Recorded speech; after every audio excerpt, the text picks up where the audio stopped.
প্রথমবারের মতো বাংলাদেশ চলচ্চিত্র পরিচালক সমিতির উদ্যোগে লন্ডনে অনুষ্ঠিত হতে যাচ্ছে বাংলা ফেস্ট ও ঢালিউড অ্যাওয়ার্ড BFDA। রোববার দুপুরে এফডিসির ৮ নম্বর ফ্লোরে আয়োজিত এক সংবাদ সম্মেলনে বিষয়টি আনুষ্ঠানিকভাবে ঘোষণা করা হয়। বাংলাদেশের চলচ্চিত্রকে এগিয়ে নেওয়া শুধু পরিচালকদের একার দায়িত্ব নয়, বরং সমগ্র জাতির সাংস্কৃতিক দায়িত্ব। আমরা একসাথে কাজ করলে নতুন যুগের শক্তিশালী ও আন্তর্জাতিক মানের বাংলাদেশি চলচ্চিত্র নির্মাণ সম্ভব। টমি মিয়া MBE এর সহযোগিতায় আয়োজন করা হচ্ছে টমি মিয়ার্স ঢালিউড অ্যাওয়ার্ডস 2026। চলচ্চিত্রে অবদান রাখার স্বীকৃতিস্বরূপ এ অ্যাওয়ার্ড দেয়া হবে, যা আগামী বছরের অক্টোবর মাসে লন্ডনে অনুষ্ঠিত হবে। উক্ত অনুষ্ঠানে বাংলাদেশ থেকে অংশ নেবেন একঝাঁক জনপ্রিয় তারকা। আমরা একটা কিছু করতে যাচ্ছি, এটাই আমাদের জন্য আনন্দ। আর আমাদের ফিল্মটা আসলে আমাদের পিছিয়ে পড়েছি, আমাদের উন্নত করার জন্য আমাদের চেষ্টা করা উচিত। Bangla fest and Dhallywood award in London, সত্যি দেশের বাইরে যাওয়ার কোনো প্রোগ্রাম শুনলে আমার খুবই ভালো লাগে, কারণ মনে হয় যে বাংলাদেশের কোনো কাজকে হয়তো আমরা প্রেজেন্ট করতে নিয়ে যাচ্ছি। এ সময় বক্তারা বলেন, এমন আয়োজন বাংলা সিনেমাকে বাঁচিয়ে রাখবে, পাশাপাশি বাংলাদেশি সিনেমাকে আন্তর্জাতিক অঙ্গনে পরিচিত করে তুলবে।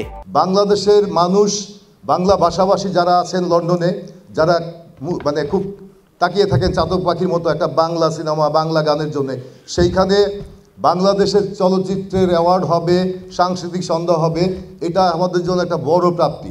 For too long, the extraordinary talent of Hollywood has deserved a larger, brighter spot. This initiative, I believe, is the answer. আজকে যে অনুষ্ঠান আমাদের এখানে হচ্ছে সেটা চলচ্চিত্র নির্মাণ করে বিধায় হয়েছে। চলচ্চিত্রে আমাদের জীবনের সবকিছু। এটা একটি রিমার্কেবল ঘটনা ঘটবে বলে আমি বিশ্বাস করি। বেসিক্যালি আমার তিনটা জিনিস, the things I love, cooking, film আর এই ক্রিকেট, এগুলো নিয়ে আমার পুরো লাইফটা।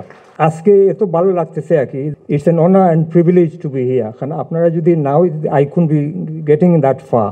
অনুষ্ঠানে উপস্থিত ছিলেন চলচ্চিত্র পরিচালক সমিতির সভাপতি শাহিন সুমন, মহাসচিব শাহিন কবির টুটুল, বিশ্ববিখ্যাত শেফ টমি মিয়া, যুক্তরাজ্য নিযুক্ত বাংলাদেশের হাই কমিশনার আবিদা ইসলাম, এটিএন বাংলা রাশিক আহমেদ। আরও উপস্থিত ছিলেন চিত্রনায়ক বাপ্পারাজ, নীরব হোসেন, চিত্রনায়িকা অপু বিশ্বাস, শিল্পী মেহেরিন, পরিচালক দেলাওয়ার জাহান ঝন্টু, সালাউদ্দিন লাবলু, দেওয়ান নজরুল, গাজী মাহবুব, দেবাশিস বিশ্বাস, বুলবুল বিশ্বাস, অপূর্ব রানা, সাইমন তারেক সহ অনেকে। অনুষ্ঠানের মিডিয়া পার্টনার ছিল এটিএন বাংলা। সাব্বির হোসেন, এটিএন বাংলা।